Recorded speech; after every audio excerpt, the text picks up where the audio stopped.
Akşamızın her tek gözükeceğimiz usta. Hep yaklaşıyor.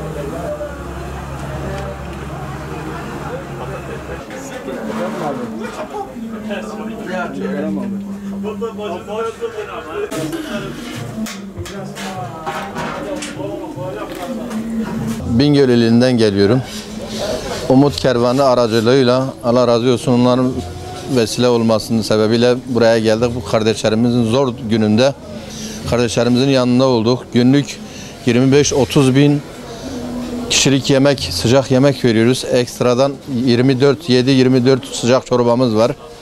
Yani bu yardımlarımız, bu hizmetlerimiz değerli arkadaşlarımız ve değerli hayırsever insanlar bize erzak, kuru bakliyat yardım ettiği müddetçe biz de bu insanlara hizmet vermeye devam edeceğiz. İnşallah herkesten Allah razı olsun. İnşallah devam edecek bu hizmetlerimiz. Allah razı olsun herkesten. Allah herkesin yar var yardımcısı olsun. Günde 25-30 bin yemek çıkıyor burada. 24 saat sıcak çorbamız bulunmaktadır.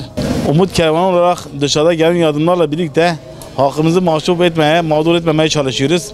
Allah razı olsun arkadaşlardan, dostlardan, buraya gelenlerden.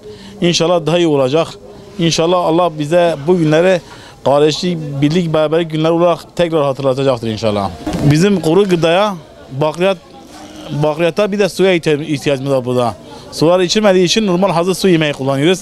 Bakliyat da kuru gıda gelse inşallah milleti mağdur etmeyiz burada. Batman, Kozluk, ben Geyikli Köyü muhtarı olarak Umut Kervanı'nın desteğiyle biz burada depremzede arkadaşlarımıza yardım etmeye gelmişiz. Şimdiki buradaki eksiklerimiz var. Kuru bakliyat bunlar geliyor ise buradaki insanların mağduriyeti daha çabuk giderilir inşallah.